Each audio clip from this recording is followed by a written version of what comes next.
నమస్తే, welcome to Reflection News. సీది బాస్ సిద్ధు కే సాత్. ఈ కేసు గురించి చాలా మందికి తెలుసు, బట్ సంబల్ మసీద్ గురించి తెలియని వారి కోసం చిన్న ప్రివ్యూ.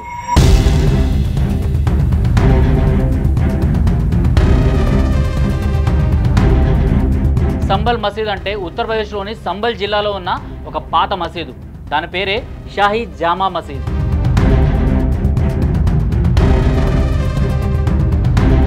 కానీ ఈ మసీద్ కట్టకన్నా ముందు అక్కడ అసలు ఏముండేది అనే వాదనపై అక్కడ ఉన్నది పురాతన కల్కి భగవానుడి ఆలయమని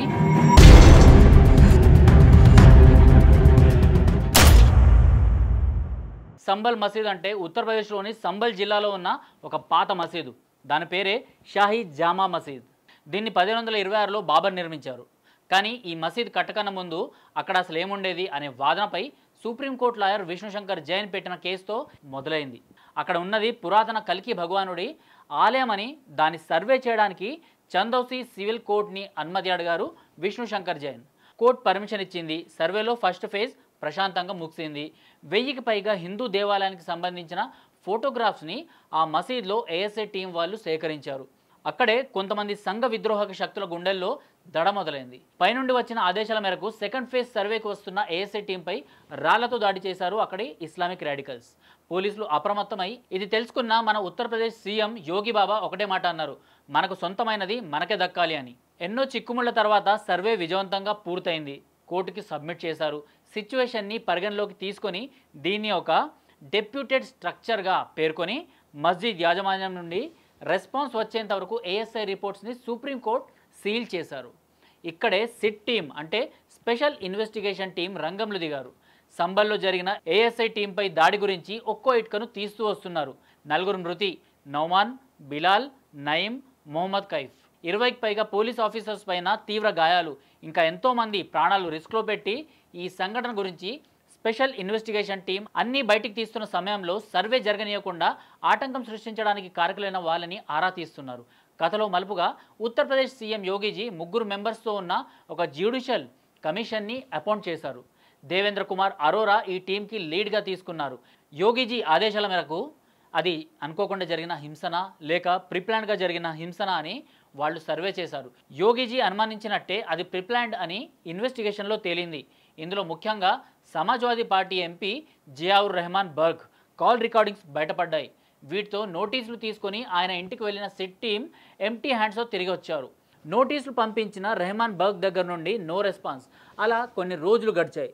రెహమాన్ బర్గ్ దగ్గర నుండి రెస్పాన్స్ రాకపోవడంతో అరెస్ట్కి ప్రిపేర్ అవ్వమని పోలీసులకి ఉత్తర్వులు జారీ చేసింది సిట్ టీం. కానీ అకస్మాత్తుగా రెహమాన్ బర్గ్ సిట్ ఆఫీస్కి వచ్చి ఇన్ని రోజులు అనారోగ్య కారణంతో రెస్పాన్స్ ఇవ్వలేకపోయానని, నాకు ఈ కేసుతో ఎలాంటి సంబంధం లేదనేసి అన్నారు.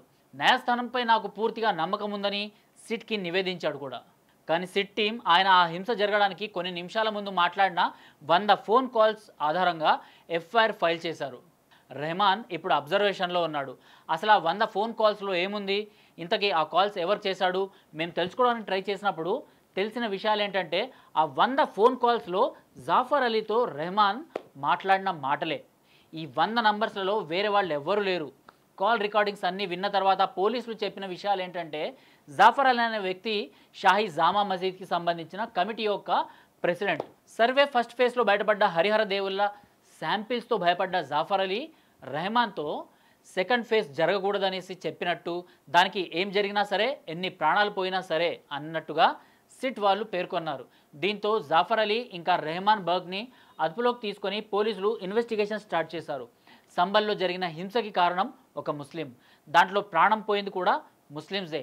అపోజిషన్ కాంగ్రెస్ అయినా సమాజ్వాదీ పార్టీ అయినా ధర్మం వైపు చేయి లేపితే మేం కాలును చూపిస్తామని యోగి ఆదిత్యనాథ్ కాల్తో ఆ కిరాతకులకు తన్ని మరీ చెప్పారు. అందుకే యోగిజీ ఊరికే అనలేదు, బటెంగేతో కటెంగే అని. కానీ ఇది యూపీలో కాకుండా ఇంకా వేరే ఏ రాష్ట్రంలో అయినా జరిగి ఉంటే మాత్రం ఈ రియాక్షన్ మొత్తం వేరేలా జరిగి ఉండేదనేసి నేను అనుకుంటున్నా. దీనిపైన మీరేమనుకుంటున్నారో కామెంట్ రూపంలో మాకు తెలియజేయండి. మళ్ళీ నెక్స్ట్ ఎపిసోడ్లో కలుద్దాం. టిల్ దెన్ జై హింద్, జై భారత్.